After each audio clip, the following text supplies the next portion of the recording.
Praise the Lord. यीशुआ ने कहा, रही मेरे और मेरे घराने की बात, सो हम तो खुदावंद ही की प्रस्तिश करेंगे। हालेलुया। आइए आज हम इस मकसद के लिए रोज़ा रखें कि हमारे ख़ानदानों में इत्तेहाद हो, हम एक दूसरे से अलग ना हो।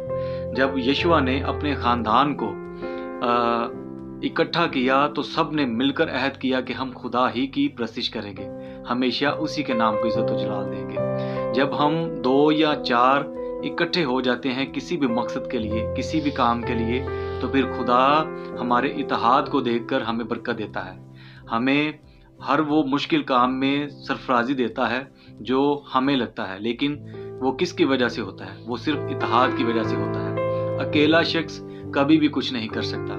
सो आइए आज हम खानदानों की इत्तेहाद के लिए रोज़ा रखें, ताकि खुदा के लिए हम जो कुछ भी करना चाहें खुदा हमें उसमें सरफराज करे। क्या आज आप इस मकसद के लिए रोज़ा रखेंगे? लाजमी बताइएगा। God bless you all.